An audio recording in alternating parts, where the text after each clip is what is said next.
tekan butang subscribe. Bismillahirrahmanirrahim.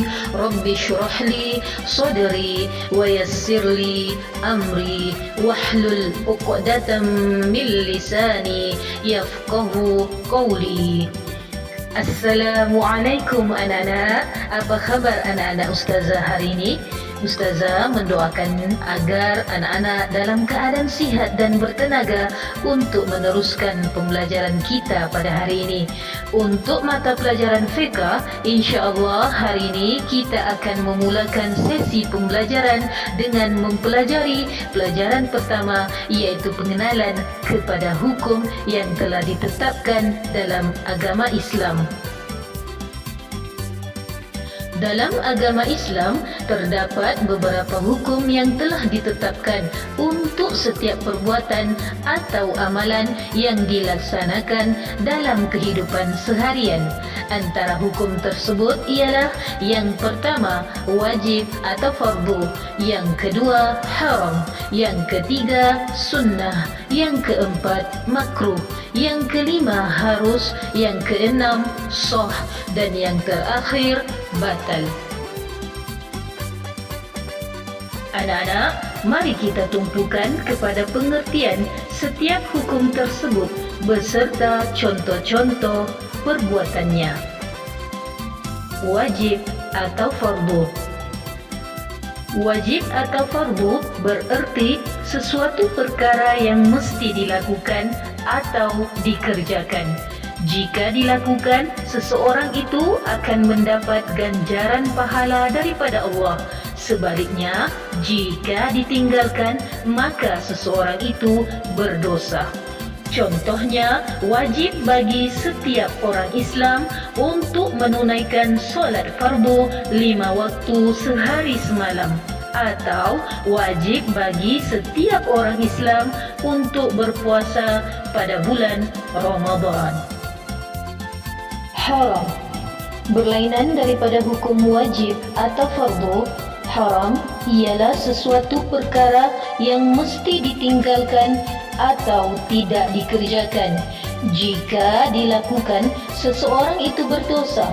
Sebaliknya, jika ditinggalkan, dia akan memperolehi ganjaran pahala.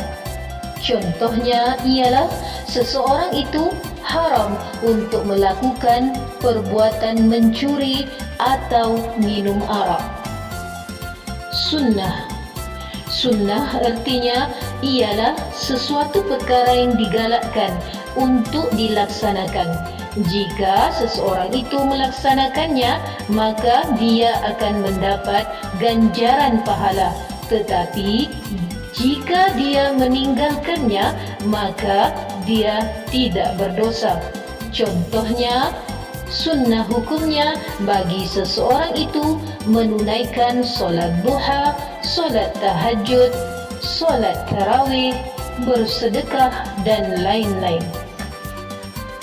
Makruh. Erti makruh ialah sesuatu perkara yang digalakkan untuk ditinggalkan. Jika dilakukan, seseorang itu tidak berdosa, tetapi jika ditinggalkan, seseorang itu mendapat ganjaran pahala. Contohnya, makruh seseorang itu untuk menghisap rokok. Harus. Harus ialah sesuatu perkara yang boleh dilakukan dan boleh juga ditinggalkan. Contohnya, makan, minum, tidur, dan sebagainya. Sah. Sah pula ialah sesuatu ibadah yang ditunaikan hendaklah mengikut syarat dan rukunnya supaya sempurna. Jika ditinggalkan, ibadah yang dilakukan tidak sah.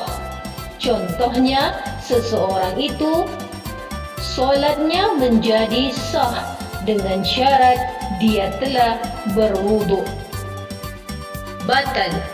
Batal ialah sesuatu perkara jika dilakukan tidak mengikut syarat dan rukunnya. Contohnya, seseorang yang melaksanakan solat tetapi tidak berwuduk, maka solatnya itu batal.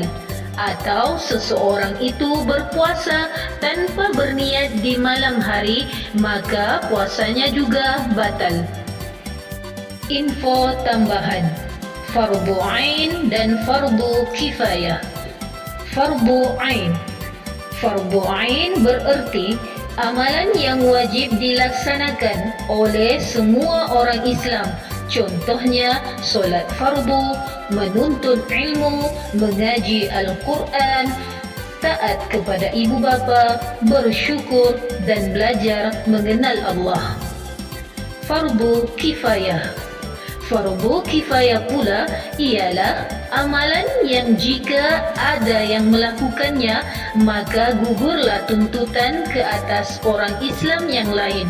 Contohnya, mengajar, menjadi doktor, menjadi ahli bomba, guru, nelayan dan lain-lain.